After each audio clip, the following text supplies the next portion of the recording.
గతంలో వైసీపీలో ఉండి మీరు తెలుగుదేశాన్ని తిట్టారు. తర్వాత అనుకోకుండా మళ్ళీ జనసేనని తిట్టారు. మళ్ళీ జనసేనలోకి వెళ్ళి జనసేనలో సానుభూతిపరుడిగా ఉన్నారు. తర్వాత మరలా ఇప్పుడు తెలుగుదేశం దగ్గరికి వచ్చారు. జనసేనతో అంటే జనరల్గా పవన్ కళ్యాణ్ గారి గురించి మీరు 2 వ్యాఖ్యలు చెప్పారు. ఆయన యుద్ధం చేస్తున్నాడు, పోరాటం చేస్తున్నాడు అని. మరి అలాంటి పవన్ కళ్యాణ్ గారిని ఎందుకు వ్యతిరేకించారు? ఏంటి? పవన్ కళ్యాణ్ గారిని వ్యతిరేకించడానికి కూడా అప్పట్లో పవన్ కళ్యాణ్ గారు ఆయన మాట్లాడిన కొన్ని వ్యాఖ్యలు జగన్మోహన్ రెడ్డి మాకు ఎలా చూపించాడంటే సార్, ఈయన దళిత వ్యతిరేకి, క్రైస్తవ వ్యతిరేకి, ఈయన మతోన్మాది, ఈ టైప్ ఆఫ్ ఫీడింగ్ మాకు ఫుల్గా ఎక్కింది సార్.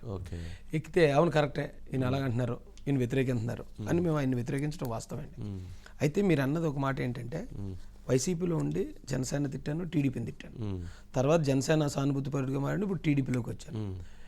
ఎప్పుడన్నా ఒక తప్పు చేసి మారి మళ్ళీ అదే తప్పు చేస్తే తప్పు సార్. మనుషులనే వాళ్ళు తప్పు చేస్తారు.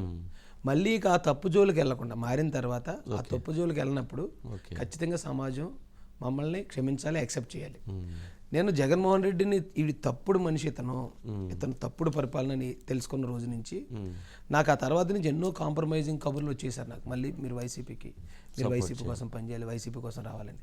ఇక మళ్ళీ అతను అధికారంలో ఉన్నా నాకు ఎలాంటి ఆఫర్ ఇచ్చినా నేను అతని జోలికి మళ్ళీ వెళ్ళలేదు సార్. ఒక్కసారి నేను జనసేన కోసం మాట్లాడిన తప్పు అని నేను తెలుసుకున్నాను సార్. ఆ రోజు నుంచి ఈ రోజు దాకా ఎక్కడ నేను జనసేన కోసం తప్పుగా మాట్లాడలేదు సార్. అప్పుడు మాట్లాడినప్పుడు చంద్రబాబు నాయుడు గారిని విమర్శించాను సార్. ఆ రోజు నుంచి ఈ రోజు దాకా ఎక్కడ మళ్ళీ విమర్శించలేదు, విమర్శించదలుచుకోలేదు. ఇప్పుడు ఒకవేళ టికెట్ ముందుకెళ్ళినా నేను వెనక్కి వచ్చినా కూడా, నేను రాజకీయాల్లో ఉన్నా లేకపోయినా కూడా ఎప్పటికీ వీళ్ళిద్దరిని నేను గౌరవిస్తూనే ఉంటాను సార్.